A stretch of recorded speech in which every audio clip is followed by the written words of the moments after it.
Let me ask you about a team that you've been a part of forever, and you're still on WFAN 5 to 7 in the morning on Saturday, and you are terrific, as anybody who's been listening knows, a fantastic radio guy. And you were certainly there in the middle of it with the heyday with Mike and the Mad Dog, Hmm. you and Evan. Mike and the Mad Dog is the preeminent Yep. Yep. sports talk No question. show of all time. But we've had Mad Dog on this show No multiple question. times, and he's fantastic. We had him on 2 weeks ago. He was great, and I think to me he's one of the greatest ever, if not the greatest ever, in terms of sports talk radio. You and Joe had a fantastic show. I was on for many years with you guys after Mike and the Mad Dog, and I loved it. What is going on with FAN? It feels like they're breaking apart. We saw the Andrew Marchand, Hmm. ex-host writer, write about things breaking up. What's your perspective on this? What can you tell us about what's going on there? They're bringing Carton back, apparently, according to Marchand, and moving. They're breaking apart the show with Tierney and Licata, and I think Licata is probably getting another role, but maybe not Tierney. I don't know. I mean, Hmm.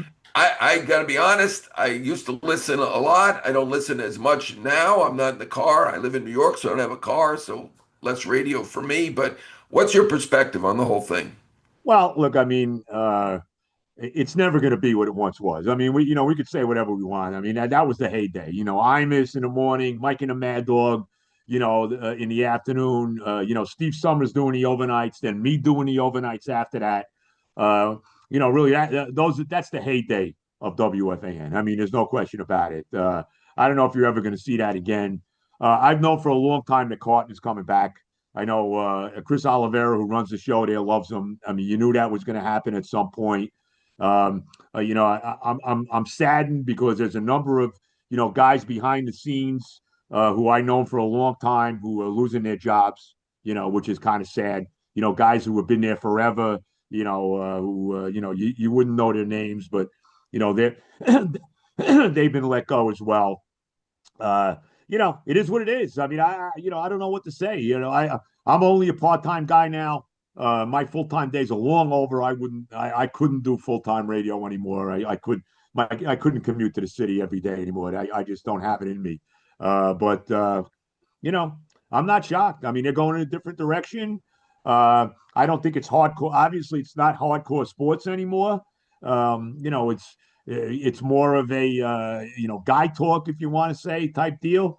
So it is what it is. I'm not surprised by it. They left the morning show alone. The morning show's doing very well. Boomer and G and Jerry and Al and all those guys in the morning. So Eddie Scazzeri, who's been there forever, he's going to be leaving soon. He's an icon. He's going to be retiring soon. But yeah, I mean, I'm not surprised, John. And I for a long time I knew this was coming. So I'm not surprised by it at all. Yeah, I mean, they've certainly gone the way of guy talk. They certainly into sports too, but it's a lot Right, of guy right, talk. I do Chicago radio, and it's really sports. It's right, sports talk in Chicago. New right. York, they have a different strategy. Maybe it'll work. I don't know, but you certainly know more about it than I do. But I do miss the heyday with Mike and the Mad Dog Sure. and you and Evan. Fantastic. That you guys Thank were a you. fantastic team.